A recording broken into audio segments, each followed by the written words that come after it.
PM आज दोपहर 12 बजे विज्ञान भवन में बैंक जमा राशि बीमा कार्यक्रम को संबोधित करेंगे।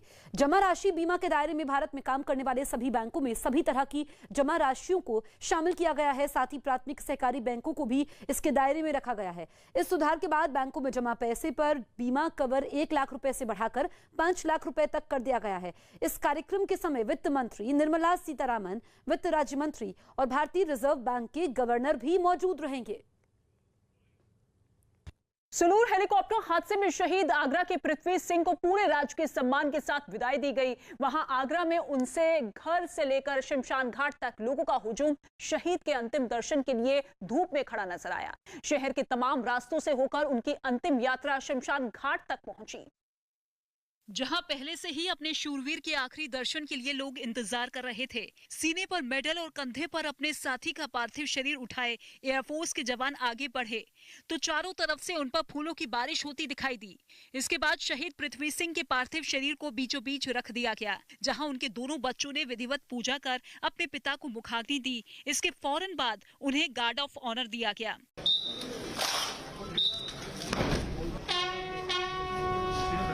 शहीद पृथ्वी सिंह को अपने आखिरी सफर पर भेजने के बाद उनका परिवार भी पूरी तरह टूटा नजर आया। पत्नी और बच्चों के साथ ही पिता के सब्र का बांध भी फूट पड़ा। परिवार के बाकी लोग उन्हें सहारा देते नजर आए। दूसरी तरफ वायुसेना ने अपने इस जाबाज साथी को एक आखिरी सलामी दी।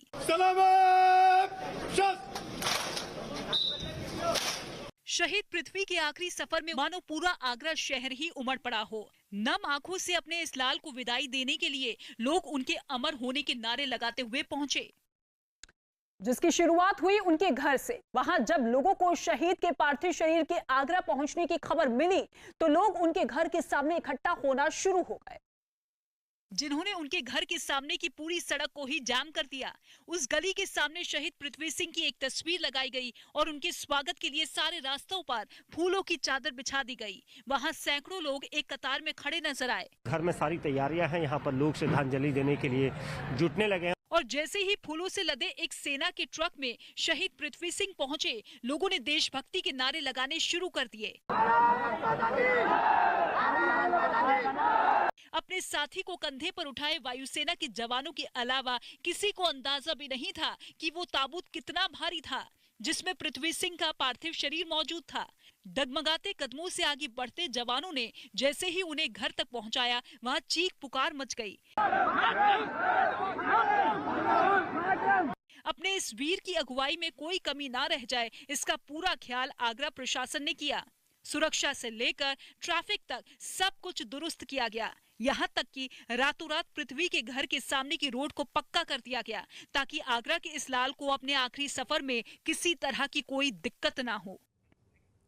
यूपी के मुख्यमंत्री योगी आदित्यनाथ आज प्रदेश के राशन कार्ड धारकों को फ्री डबल राशन वितरण कार्यक्रम का शुभारंभ करेंगे। यह कार्यक्रम सुबह 9 बजे योजना भवन के पास मौजूद सरकारी राशन की दुकान से शुरू होगा। इस बीच मंत्री, सांसद, विधायक और तमाम नेता लोगों को राशन बांटेंगे। बताया गया कि प्रदेश की करीब 80,000 राशन की दुकानों से करीब 15 करोड़ लोगों को राशन बांटा जाएगा।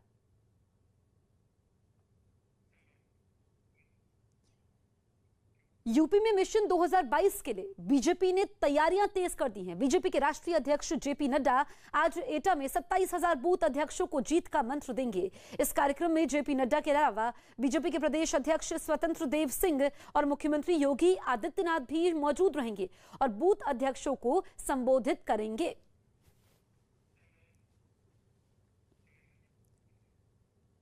यूपी विधानसभा चुनाव को लेकर बीजेपी कमर कस चुकी है और इसी प्रदेश में पार्टी की जीत सुनिश्चित करने के लिए राष्ट्रीय अध्यक्ष जेपी नड्डा भी जी जान से जुटे हुए हैं। लोगों को पार्टी से जोड़ने के लिए बीजेपी प्रदेश भर में रथ यात्रा भी शुरू करने जा रही है और 19 दिसंबर को अंबेडकर नगर में पहली रथ यात्रा को जेपी नड्डा हरी झंडी दिखाएंगे।